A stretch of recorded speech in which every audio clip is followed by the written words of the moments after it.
بسم اللہ الرحمن الرحیم۔ ایک بادشاہ نے عجیب و غریب خواب دیکھا جس سے وہ خاصا پریشان ہوا۔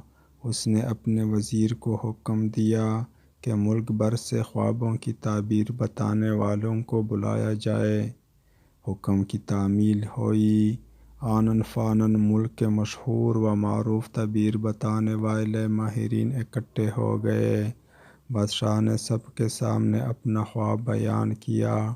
میں بالکل صحیح سالم اپنے تخت پر بیٹھا ہوں، اچانک میرے دانت یکے بعد دیگرے گرنے شروع ہو گئے، حتیٰ کہ میرے منہ میں کوئی بھی دانت باقی نہ رہا۔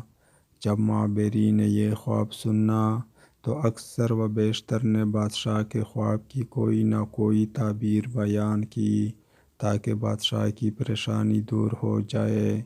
تمام نے اس کو تخلیق دی مگر ان کی تعبیر بادشاہ کے دل کو نہ لگی۔ انہی معبرین میں سے دو آدمی ایک گوشے میں خاموش بیٹھے تھے۔ بادشاہ نے ان کو مخاطب کر کے کہا، سب لوگوں نے تعبیر کی، تم کیوں نہیں بولے؟ تم بھی میرے خواب کی تعبیر بیان کرو۔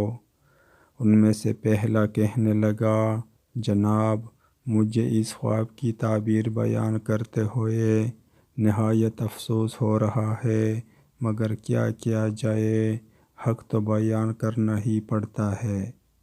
بادشاہ نے کہا، ہاں ہاں ضرور بتاؤ، کیا تعبیر ہے؟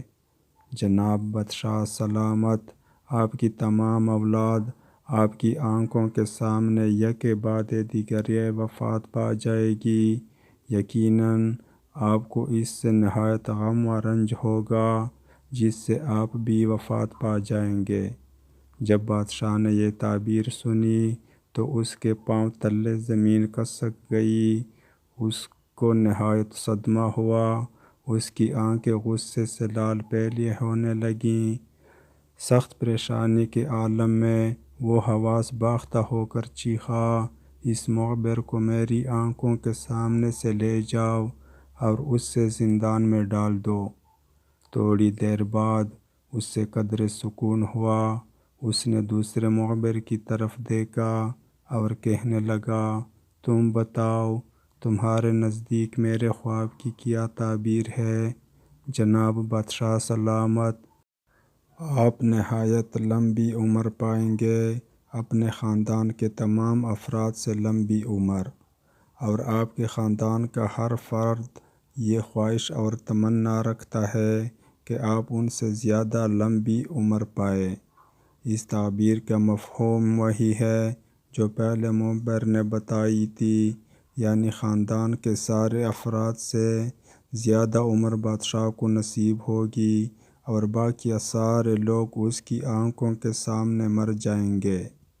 بادشاہ نے سنا تو اس کی تمام تر پریشانی دور ہو گئی، چنانچہ اس نے وزیر کو حکم دیا کہ اس مخبر کو شاہی جوڑے اور انعام و اکرام سے نوازا جائے۔ اگر ہم تھوڑی دیر کے لیے غور کریں تو پتہ چلے گا کہ دونوں معبرین کے کلام میں کوئی فرق نہیں، مگر نرم اور اچھے انداز سے گفتگو کرنا انسان کو بہت سارے مسائل سے نجات دلاتا ہے۔ بہت پہلے یہ واقعہ کسی کتاب میں پڑھا تھا۔ یہی حکمت اور حسن اخلاق اگر ہم اپنی زندگی میں ہر رشتے کے لیے اپنائیں تو زندگی کی آدھی مشکلات ختم ہو جائیں گے۔ حق کہیں کسی کو راضی کرنے کے لیے نہیں، راضی اللہ کو کرنا ہے۔ پر اعلیٰ اخلاق خالق کو بھی پسند ہے اور مخلوق کو بھی، تو اس پوسٹ سے فائدہ کیوں نہ اٹھائے۔